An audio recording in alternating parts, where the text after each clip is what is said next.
حسن بصری رحمت اللہ علیہ نے فرمایا ہے من النفاق اختلاف اللسان والقلب واختلاف السر والعلانیہ واختلاف الخروج والدخول.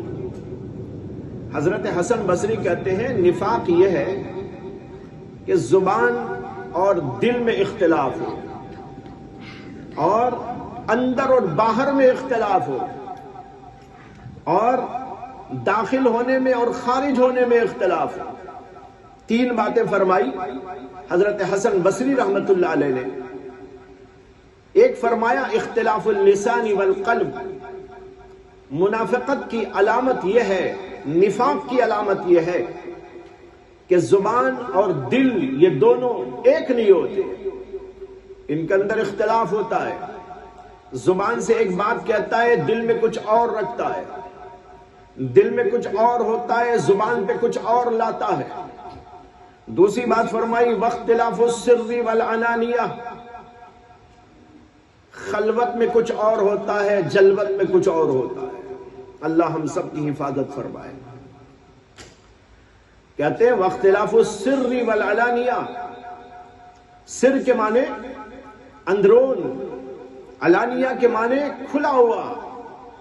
اندرونی طور پر اس کو دیکھو تو کچھ اور، ظاہراً اس کو دیکھو تو کچھ اور ہے. لوگوں کے سامنے نظر آتا ہے کچھ اور انداز زندگی ہوتا ہے، لیکن جب وہ اپنی تنہائی کی زندگی گزارتا ہے تو وہ تنہائی کی زندگی کچھ اور انداز کی ہوتی ہے. ظاہر میں دیکھو ماشاءاللہ، سبحان اللہ، الحمدللہ سب نظر آ رہا ہے، لیکن اندر جھانک کے دیکھو تو وہاں پر نہ اللہ کا ڈر ہے، نہ اللہ کا خوف ہے.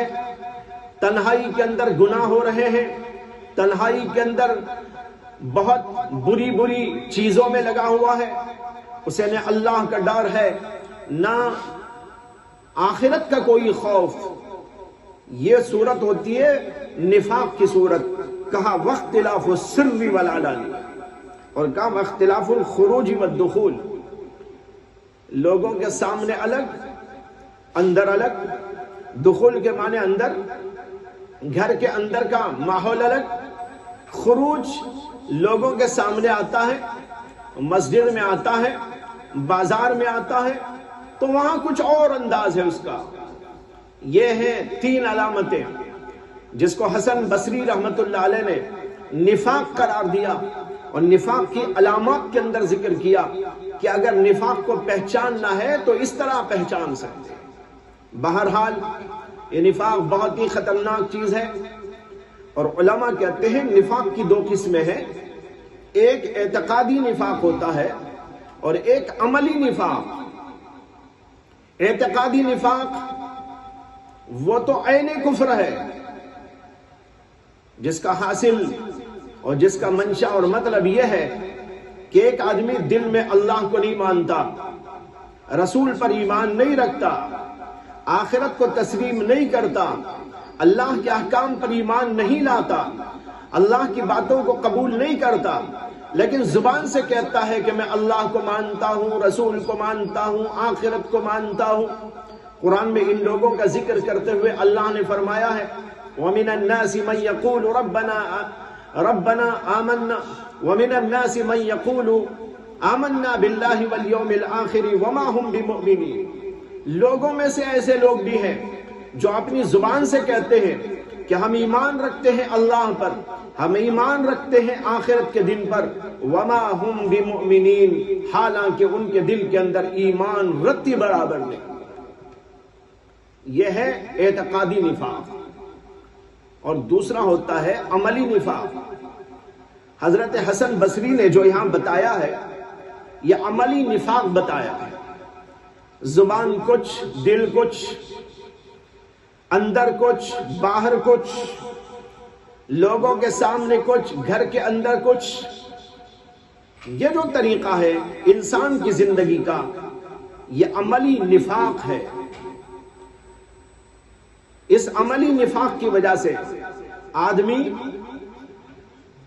کافر تو نہیں ہوتا، ایمان سے نکل تو نہیں جاتا، لیکن اللہ کی نگاہ میں بہت گر جاتا ہے، کیونکہ یہ منافقوں کی جیسی علامتیں ہیں، ان کا طرز زندگی ہے۔